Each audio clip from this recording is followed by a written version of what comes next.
5:47, momento de hablar de economía. El gobierno destapa sus cartas frente a la reforma tributaria y habla Marcela Peña de las alzas en el IVA. Mientras tanto, el Banco de la República cree que la reforma tributaria sí es necesaria, pero también lo es hacer otro tipo de reformas. Y es que la meta, Juan Camilo, es obtener 26,3 billones de pesos en nuevos impuestos para el otro año. La línea roja del gobierno sigue siendo que no le va a poner IVA a la canasta familiar, pero lo que está por fuera de la canasta va a correr otra suerte. Esto dijo el ministro de Hacienda, Germán Ávila, en el Congreso. Sobre todo en algunos rangos y factores del IVA aplicados al consumo de bienes y servicios que hoy consumen mayoritariamente las personas de mayores ingresos. ¿Cuáles son esos bienes y servicios que consumen mayoritariamente los colombianos que más ganan? Esa es una pregunta que nos va a responder el gobierno cuando presente el texto completo de la reforma. Por ahora, el Banco de la República le dio lo que se puede interpretar como un espaldarazo parcial a esta reforma. Escuchen al gerente del emisor, Leonardo Villar. Iniciativas como la ley de financiamiento, la ley de competencias y la reducción del gasto inflexible son complementos necesarios del presupuesto general de la Nación.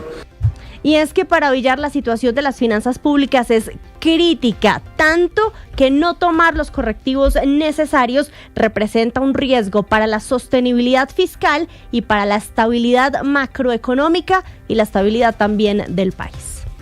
Y mientras se siguen encendiendo las alarmas frente al presupuesto, frente a la reforma tributaria, ante la incertidumbre por un posible apagón para la región Caribe por deudas en el sector generador, desde el sector empresarial solicitan al Ministerio de Hacienda replicar con aire el modelo de intervención que se usó con Electricaribe para frenar esta crisis financiera. Vanessa Saldarriaga. Juan Camilo, se trata de una solicitud que se le está realizando de manera directa al ministro de Hacienda. Recordemos que hay riesgo de que el 35% de los usuarios de aire repartidos entre Atlántico, Magdalena y Guajira queden sin servicio de energía por la alta deuda que se tiene con este sector. Esto fue lo que dijo Efraín Cepeda, quien es el presidente intergremial Atlántico, a propósito de lo que ellos consideran debe ser una réplica de la intervención que en su momento se aplicó con Electricaribe. Son totalmente viables en este momento, que es que el Ministerio de Hacienda le otorgue una garantía de la Nación al Fondo Empresarial de la Superintendencia de Servicios Públicos, y con esta garantía el Fondo Empresarial puede ir al mercado financiero. Y esto es una alerta que se realiza porque, recordemos, hasta el momento aún no está garantizada la compra de la energía que se requiere para el 2026, por lo que estamos a espera de la emisión de unas circulares que darían cuenta de cómo funcionaría esta operación de compra en el mercado. Y en Antioquia la economía también es noticia porque las autoridades regionales están lanzando un plan de choque. ¿Por qué? Porque se acabaron los subsidios de Mi Casa Ya. Felipe García Solano. Marcela, es que la gobernación a través de la empresa de vivienda de Antioquia destinará más de 128.000 millones de pesos para respaldar la suspensión del programa que usted mencionaba. El gobernador Andrés Julián Rendón explicó que la decisión se toma principalmente porque, si bien esperaban recibir cerca de 20.000 subsidios del gobierno nacional, solo se han entregado 4.000. Y para Antioquia esperamos contar en el cuatrenio del gobierno del presidente Petro con un poco más de... El gerente de la empresa de vivienda en Antioquia afirmó, Marcela, que esto está diseñado para cubrir un vacío financiero para 1.650 familias pertenecientes a 16 municipios de Antioquia. Debes saber a esta hora en Meridiano Blue.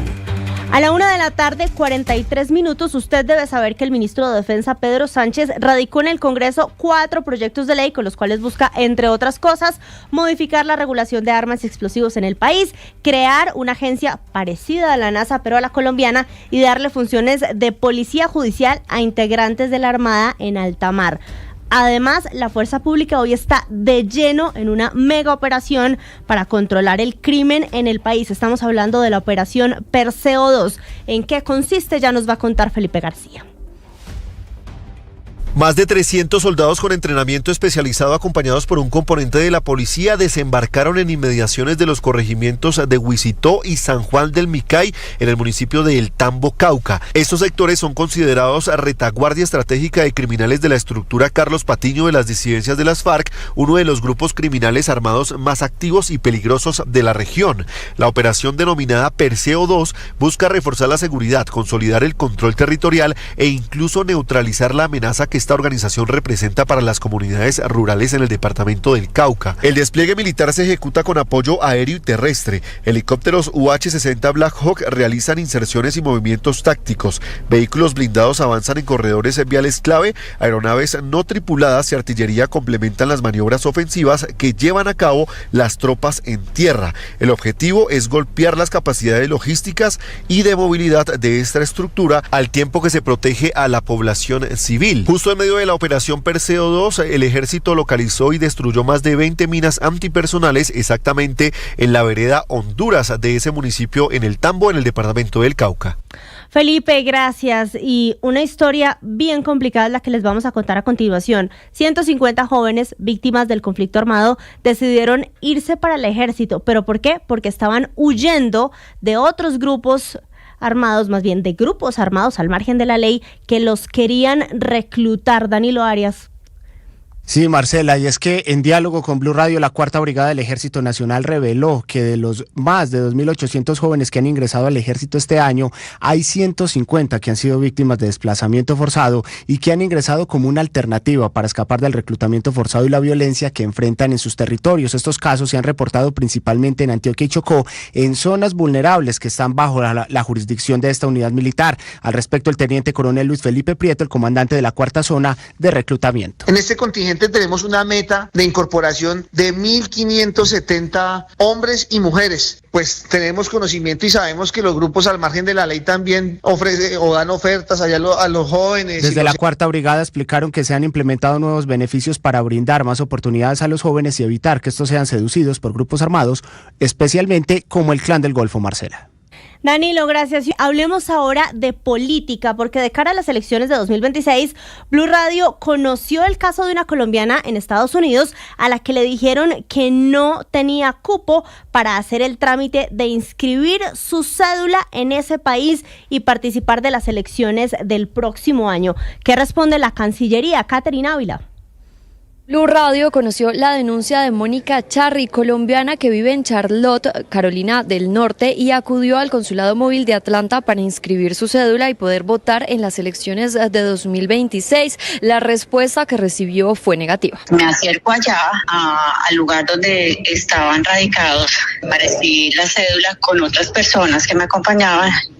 Y qué sorpresa mía que me dicen que lo sienten, pero que yo ya no puedo escribir la cédula porque se acabaron los cupos para escribir la cédula. Entonces, pues que yo como sorprendía, ¿cómo así que cupos para escribir la cédula? Sí, es que solamente teníamos 70 cupos para escribir la cédula. Y yo, pero señora, esto no puede ser. Usted me está negando un derecho al voto. Este medio consultó a la Cancillería para transmitir la queja de esta ciudadana. El vicecanciller Mauricio Jaramillo Jacir aseguró que nunca se dio tal orden desde el gobierno. No hay ninguna instrucción por parte del Ministerio de Relaciones Exteriores, ni en embajadas ni en consulados, de limitar las inscripciones para ejercer el derecho al sufragio universal, al voto. El derecho es un voto que nosotros como Cancillería nos comprometemos a dar acceso. Entonces no es cierto que se haya dado la instrucción a ningún consulado, a ninguna misión en el exterior, de limitar esa inscripción por un tema de cupos. Según la denuncia de esta colombiana, habría conocido casos similares en Alemania. Y vamos a hablar de las respuestas del expresidente de la nueva EPS, José Fernando Cardona, quien enfrenta un pliego de cargos por parte de la Procuraduría General de la Nación. Jessica Gutiérrez, ¿qué dijo? El expresidente de Nueva EPS, José Fernando Cardona, se pronunció ante las acusaciones de la Procuraduría General de la Nación que lo señalan por presuntamente haber autorizado el uso de recursos de la unidad de pago por capitación en el denominado Plan Semilla, pues según la entidad de control, el programa de ahorro voluntario habría iniciado con más de 1.000 millones de pesos provenientes de estos recursos. Pues Cardona explicó que el Plan Semilla fue aprobado durante su administración como un beneficio para los trabajadores de la EPS.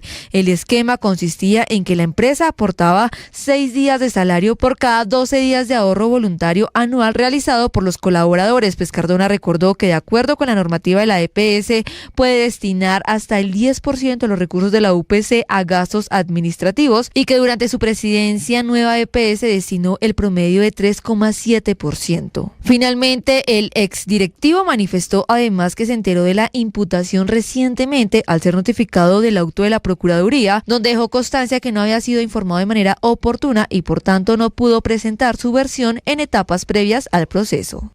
Jessica, gracias. Y mientras tanto, el Ministerio de Salud está pendiente de dar un salto clave en materia de regulación, porque lo que busca es permitir que la flor de cannabis medicinal se pueda comprar incluso en la droguería de la esquina de su casa. Nicole Buitrago nos cuenta. Buenas tardes. Lo primero que hay que mencionar es que el gobierno ya lleva más de un año trabajando en este proyecto que será emitido como decreto, y lo que plantea, y es muy importante, es que los pacientes que padecen enfermedades como Alzheimer, esclerosis lateral amiotrófica, epilepsia, entre otras, puedan adquirir o comprar directamente en los puntos de farmacias o droguerías la flor pura de cannabis, pero la planta derivada solo para temas terapéuticos, es decir, con fines medicinales, no con fines recreativos. El requisito sería la autorización o prescripción médica, y en ese punto todavía está por definirse cuál sería la forma de esa autorización, si para un tratamiento fitoterapéutico o bajo una fórmula magistral, y cómo se reglamentaría dentro del sistema de salud. Hoy las cifras muestran que más de 500.000 personas en Colombia pueden estar haciendo uso de estos tratamientos a base de cannabis para sobrellevar las enfermedades, pero todavía no tienen una normativa que les permita dentro del sistema de salud obtenerlos. Actualmente Colombia exporta esta flor pura de cannabis con fines medicinales a países como Portugal, Alemania y Australia. Por ahora es un borrador que todavía se está trabajando y está recogiendo comentarios, pero está a punto de ser firmado por los diferentes ministerios: Salud, Agricultura, Justicia y Comercio. Nicole, gracias. Y cerramos en Cali, porque están muy preocupadas las autoridades de esa ciudad a raíz del incremento de fiestas callejeras, óiganme ustedes, convocadas por influenciadores de las redes sociales. Estefanía Toledo, ¿qué está pasando? Pues Marcela, las calles del barrio Marroquín en el oriente de Cali se están convirtiendo en la nueva zona de rumba al aire libre. Cada fin de semana cientos de personas llegan a este sector para escuchar música a alto volumen, consumir licor y bailar. Por creadores de contenido en las redes sociales, donde citan la hora y el lugar específico de estas rumbas. La fiesta más reciente ocurrió el fin de semana y llegó al punto de tener que ser intervenida por la policía junto a la unidad de diálogo y mantenimiento del orden. Allí varias personas fueron detenidas por participar de esta fiesta que no contaba con permisos. Natalia Zuluaga es coordinadora de la Secretaría de Seguridad y Justicia de Cali.